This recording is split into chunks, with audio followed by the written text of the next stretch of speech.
Ada satu orang di antara kita, mungkin tahajudnya 10 rakaat setiap malam, duhanya 12 rakaat setiap pagi, baca Qur'annya one day one juz, satu hari satu juz, malamnya one night one juz, satu malam satu juz. Satu keluarga di antara kita nih puasanya luar biasa Senin Kamis. Satu keluarga berpuasa Senin Kamis. Tak cukup puasa Senin Kamis, dia puasa Nabi Daud. Sehari puasa, sehari tidak, sehari puasa, sehari tidak. Tak cukup dia puasa Nabi Daud, dia puasa-puasa sunnah lainnya. Istrinya nutup aurat dengan sempurna, pakai nikob, pakai cadar, pakai purda, pakai manset, pakai kos kaki. Suaminya 5 waktu ke masjid tak tertinggal takbiratul ula. Anak-anaknya di pondok pesantren hafiz dan hafizah.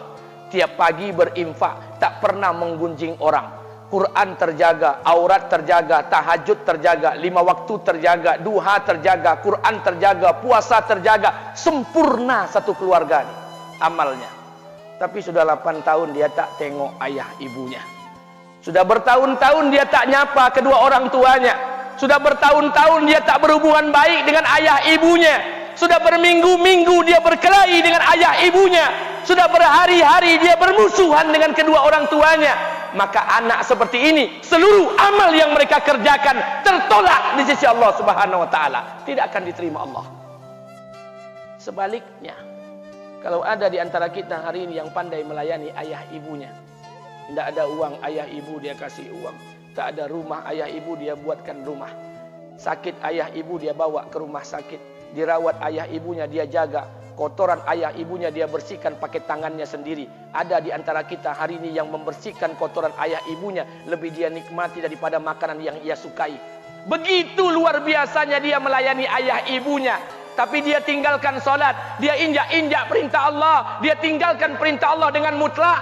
Maka kebaikan satu orang anak ini kepada ayah ibunya seluruhnya tidak diterima Allah Subhanahu wa taala. Atau jangan-jangan inilah yang menjadi penyebab amal kita tak diterima Allah. Atau jangan-jangan inilah yang menjadi penyebab amal kita tertolak di sisi Allah. Kita solat juga, kita sujud juga, kita puasa juga, kita ngaji juga, kita dengarkan ceramah juga. Maka oleh karena itu, Pak, Bu, ayah kita tuh tinggal di kampung, ayah ibu tinggal di kampung sana. Terkadang ayah ibu kita tak sekolah, SD, SMP, SMA tak tamat. Dia sekolahkan kita SD, SMP, SMA, S1, S2, S3 dengan harapan hidup kita lebih baik daripada keadaan dia sekarang. Tapi apa yang membuat kita jarang untuk menjenguk mereka? Saya ingin sampaikan buat kita bersama. Ayah ibu kita tak tahu kita ni eselon 1, eselon 2, Pak. Ayah ibu kita tak tahu pangkat PNS kita 3A, 3B, 3C, 3D, 4A, 4B, 4C, 4D. Ayah ibu kita tak tahu kita ni public figure. Ayah ibu kita tak tahu dan tak mau tahu. Yang dia tahu kita ni anaknya. Ayah ibu kita tak tahu kita punya sawit berapa. Ayah ibu kita tak butuh mobil kita. Dia tak butuh rumah kita. Tapi yang dia butuhkan kita. Apa yang membuat kita jarang untuk menjenguk mereka? Tahun 2016 di Masjid Damai Langgeng, saya diundang ceramah di sana. Habis pulang ceramah, saya baca WA SMS. Ada seorang ustadz Pekanbaru kirimkan WA dengan saya. Saya baca 2 kali, air mata saya menetes. Kenapa? Karena WA itu berisi cerita satu orang ibu sedang menelpon anaknya. Ibunya nelpon anaknya. Assalamualaikum nak. Waalaikumsalam, kata anaknya. Kata ibunya, nak, sudah 1 bulan kau tak tengok ibu. Apa yang membuat engkau berhalangan, nak? Apakah kau sibuk dengan pekerjaanmu? Minggu yang kedua ibunya telpon lagi. Assalamualaikum nak. Kata anaknya, waalaikumsalam. Kata ibunya, nak, ibu dapat kabar apa engkau baru beli mobil baru. Apa betul nak? Kata anaknya, betul bu. Kata ibunya, alhamdulillah nak, ibu bangga. Kau pandai menyenangkan hati anak istrimu. Minggu yang ketiga ibunya telpon lagi. Assalamualaikum nak. Kata anaknya, waalaikumsalam. Kata ibunya, nak, ibu dapat kabar bahwa engkau baru beli rumah baru. Apa betul nak? Kata anaknya, betul bu. Kata ibunya, alhamdulillah nak, ibu senang kau bertanggung jawab dengan anak istrimu. Minggu yang keempat ibunya telpon lagi. Assalamualaikum nak. Waalaikumsalam.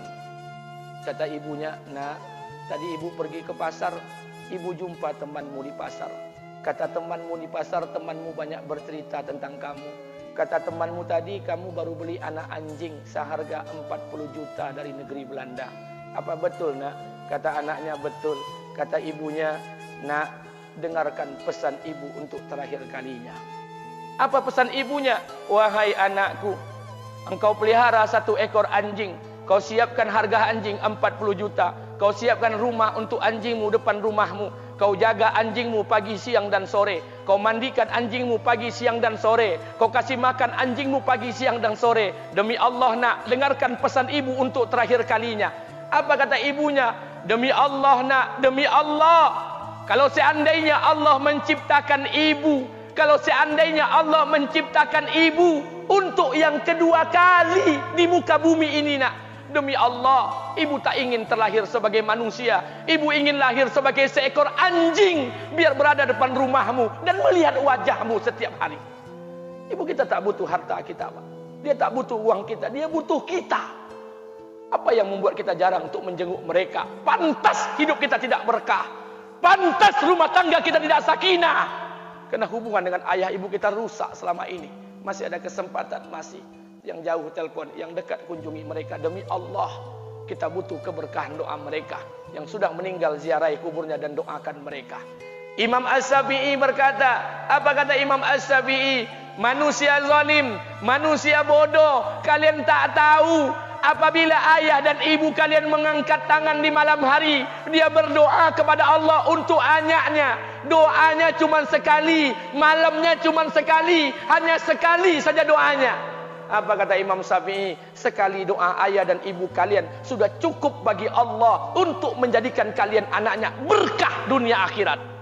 Hari ini berapa banyak doa ayah dan ibu kita, tapi tidak ada keberkahan buat anak mereka. Kenapa? Hati mereka tersakiti. Maka pulang, Pak, cari mak bapak kita. Kita punya rumah hari ini, Bu, kita punya rumah, punya harta, punya uang, punya pekerjaan, punya kekayaan, punya sawit.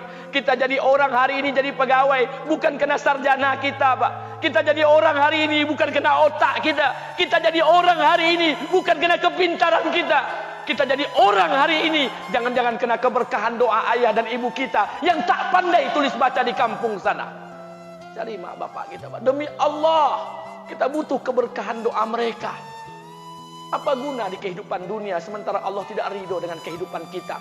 Pantas amal kita tertolak di sisi Allah. Maka pulang ke rumah cari mak dan bapak kita yang masih hidup, duduk bersama mereka. Kalau seandainya kita tak bisa membahagiakan mereka, jangan pernah menyusahkan mereka. Kalau seandainya kita tak bisa membuat mereka tertawa, jangan pernah membuat mereka menangis. Demi Allah, kita hanya punya satu ayah kandung. Kita hanya punya satu ibu kandung. Tidak akan ada ayah kandung yang kedua. Tidak akan ada ibu kandung yang kedua. Harta kita cuma satu. Ayah kita cuma satu. Ibu kita cuma satu. Tidak akan ada ayah kandung yang kedua. Tidak akan ada ibu kandung yang kedua. Pangkat jabatan bisa dicari. Harta bisa diraih.